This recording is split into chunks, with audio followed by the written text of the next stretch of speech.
Assalamualaikum warahmatullahi wabarakatuh teman-teman. Sebelumnya perkenalkan dulu nih, nama saya Dani Wirana Yuda. Kali ini kita akan membahas mengenai Adiwiyata atau pengenalan Adiwiyata bersama pemateri kita yaitu Bu Dami. Selamat pagi Bu Dami. Selamat pagi. Sugeng enjang anak-anakku kabeh. Nah Bu Dami, biar ada di rumah tahu, Bu Dami mengajar mata pelajaran apa sih? Seperti tadi sudah saya awali dengan salam saya, tentu anak-anak sudah tahu bahwa Bu Dami mengajar bahasa Jawa. Baiklah dari langsung saja kita masuk ke inti materinya. Kalau boleh tahu apa sih Bu yang disebutkan sekolah Adiwiyata itu?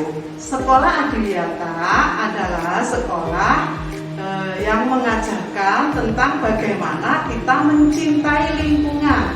Lingkungan di sini baik lingkungan yang ada di sekolah maupun nanti lingkungan yang ada di rumah para peserta didiknya masing-masing. Untuk tujuannya sendiri itu apa Bu? Tujuan dari sekolah Adiwiyata adalah ingin memberikan pembelajaran bagi para peserta didik untuk mencintai lingkungan. Jadi sedini mungkin anak-anak itu diharapkan mencintai lingkungannya agar bisa melestarikan lingkungan yang kita cintai. Nah, setiap program pasti mempunyai prinsip-prinsip tersendiri. Jadi apa prinsip-prinsip dasar program Adiwiyata Bu? Ya, untuk menunjang kegiatan sekolah Adiwiyata ini tentu saja tadi disebutkan ada prinsip-prinsipnya itu ada 3. Yang pertama adalah partisipatif. Bahwa sekolah Adiwiyata itu harus melibatkan seluruh yang ada di sekolah ini, baik mengenai perencanaan, pelaksanaan maupun evaluasi, itu semua yang ada di sekolah ini harus terlibat. Yang kedua adalah berkelanjutan maksudnya apa? Bahwa pembelajaran Adiwiyata ini akan dilaksanakan secara terus-menerus. Yang ketiga adalah partisipatif, artinya apa? Semuanya terlibat dalam kegiatan pembelajaran. Nah, setiap sekolah pasti mempunyai penilaian sendiri. Jadi siapa yang mengadakan penilaian itu? Ya. Untuk sekolah Adiwiyata ini yang mengadakan penilaian adalah Dinas Lingkungan Hidup. Dalam hal ini kita lihat dulu karena sekolah Adiwiyata itu ada tingkatannya. Mulai dari sekolah Adiwiyata tingkat kota, tentu saja yang menilai adalah Dinas Pendidikan Kota. Kalau Adiwiyata provinsi, otomatis DLH provinsi sampai dengan tingkat nasional. Yang paling tinggi adalah sekolah Adiwiyata Mandiri. Mandiri itu syaratnya untuk meraih sekolah Adiwiyata Mandiri adalah dari tingkat nasional. Nasional itu kita harus punya binaan. Minimal memang disyaratkan harus punya 3 sekolah binaan. Nah, baru kalau binaan itu berhasil kita bisa mengajukan ke sekolah tingkat Adiwiyata Mandiri. Seperti yang Bu Dami bilang tadi, sekolah Adiwiyata harus mempunyai binaan. Mana saja sih Bu sekolah binaan SMP Negeri 9 Surabaya? Oh iya, sebagai ini ya, supaya anak-anak yang siswa baru tahu bahwa SMP 9 itu sudah mencapai sekolah Adiwiyata Mandiri. Nah, dengan ini kita sudah menerima ini. Ini adalah simbol tertinggi yang dimiliki SMP 9 sebagai sekolah Adiwiyata Mandiri yang kita raih pada tahun 2018. Ya, kita terimakan dari Dinas Lingkungan Hidup, Kementerian Lingkungan Hidup, ya, dari Jakarta ini dapatnya. Kemudian berhasil mencapai sekolah Adiwiyata Mandiri ini karena kita punya 10 sekolah binaan, tidak hanya 3, tapi 10. 10 itu mana saja? Di antaranya adalah SMP Negeri 18, SMP Negeri 54, SMP 60, SMP 29, SDN Tanah Kali Kedinding yang sekarang luar biasa, kemudian SDN Rangkap 1, itu semua adalah binaan SMP 9. Kegiatan konkret apa Bu yang menunjukkan sekolah SMP 9 sebagai sekolah Adiwiyata?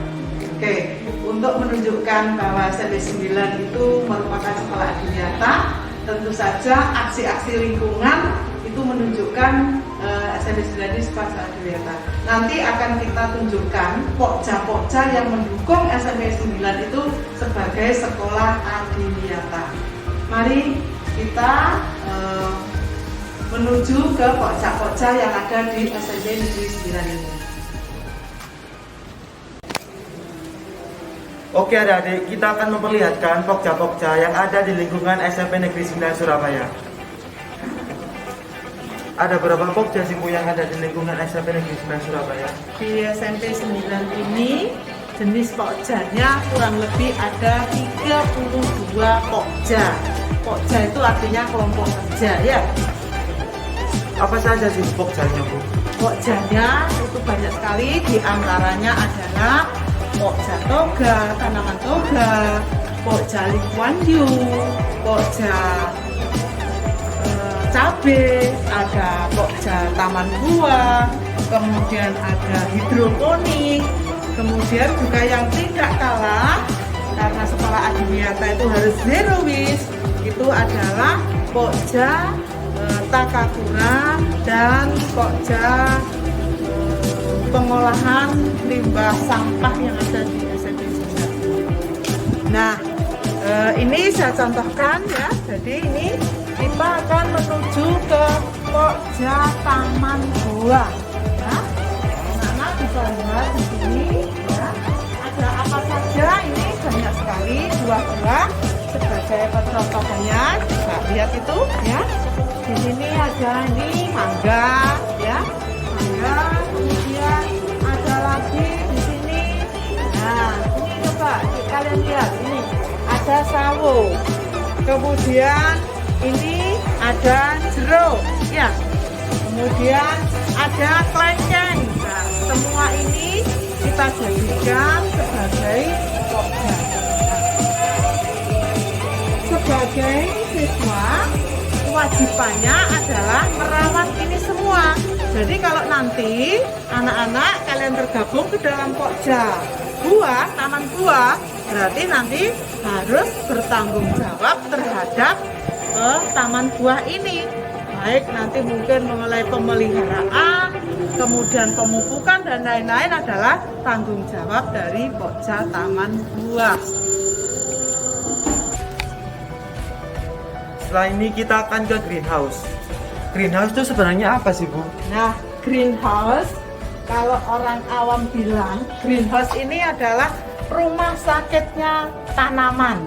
Jadi apabila ada tanaman-tanaman yang sakit, yang kurang bagus, itu kita letakkan di greenhouse. Gitu.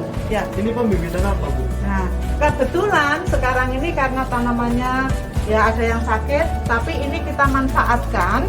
Ini adalah untuk pembibitan tanaman-tanaman yang ada di SMP 9. Seperti ini. Sekarang ini suru-suruan. Kemudian ada likuan yu. Nah, kemudian ini juga ada. Nah, ini yang sekarang mungkin banyak ya yang jenisnya lagi dibudidayakan. Itu tanaman seperti ini. Kemudian ini juga ada cincau seperti ini, cincau.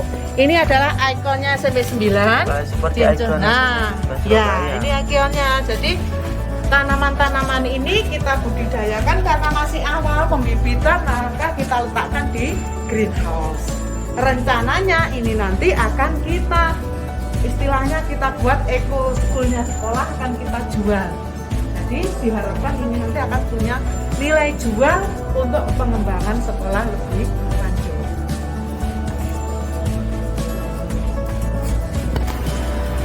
Adik-adik, sekarang kita ke pokja komposter.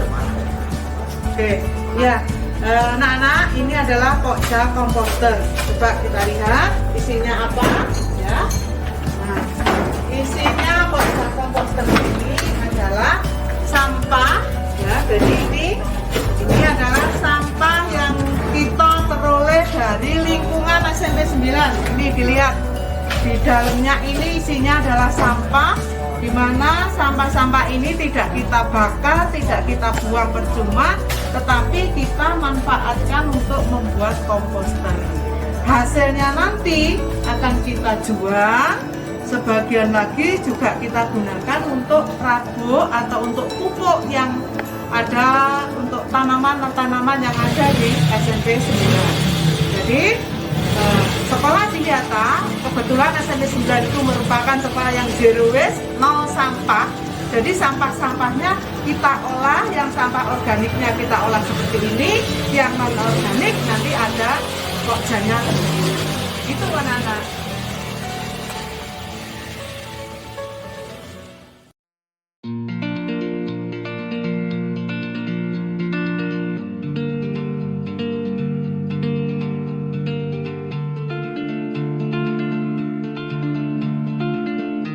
Salam bumi pasti lestari. Assalamualaikum warahmatullahi wabarakatuh. Pada hari ini kami SMP Negeri 9 Surabaya memperingati Hari Keanekaragaman Hayati Dunia, tepatnya pada tanggal 22 Mei. Aksi yang kami lakukan pada hari ini adalah aksi lingkungan sesuai dengan pokjanya masing-masing. Kami memiliki ada 41 pokja dan masing-masing melakukan aksinya sesuai dengan pokjanya. Selain itu juga melakukan pembibitan. Tujuan kami melakukan pembibitan adalah untuk mengembangkan ekopreneur. Jadi pembibitan yang kami lakukan bisa dipasarkan ke khalayak, ke masyarakat umum. Pembibitan yang kami lakukan diantaranya adalah pembibitan tanaman Lee Kuan Yew, pembibitan tanaman suru-suruan, pembibitan tanaman cincau sebagai ikon dari SMP Negeri 9 Surabaya. Yang tanaman cincau ini banyak sekali manfaatnya, bisa untuk kesehatan, bisa diolah menjadi minuman, makanan, bahkan bisa dibuat seperti mie dari cincau. Sekian dari kami, Sekolah Adiwiyata Mandiri SMP Negeri 9 Surabaya. Salam bumi pasti lestari. Adiwiyata SMP Negeri 9. Yes, yes, yes. Nah, tadi kita sudah melihat pokja-pokja yang sudah ada di SMP Negeri 9 Surabaya. Semoga kalian mempunyai ide-ide kreatif untuk mengembangkan pokja-pokja yang sudah ada di SMP Negeri 9 Surabaya. Sebelum saya akhiri, mungkin Bu Dami ada pesan-pesan untuk adik-adik yang masuk di SMP Negeri 9 Surabaya. Oke, anak-anakku kelas 7 semuanya, selamat bergabung di SMP Negeri 9 Surabaya sebagai Sekolah Adiwiyata Mandiri. Mudah-mudahan dengan kehadiran kalian, sekolah ini akan menjadi hijau, menjadi rindang, dan akan mendapatkan predikat Sekolah Adiwiyata di tingkat ASEAN. Nah, Baik Bu. Nah, tadi kita sudah membahas mengenai Adiwiyata, aksi-aksi lingkungan di SMP Negeri 9 Surabaya. Sebelum mengakhiri, saya ucapkan terima kasih kepada Bu Dami yang bersedia menjadi pemateri kita kali ini. Oke, sama-sama. Semoga saya harap adik-adik bisa bergabung di pokja-pokja yang sesuai dengan keinginan masing-masing. Sekian dari saya. Wassalamualaikum warahmatullahi wabarakatuh.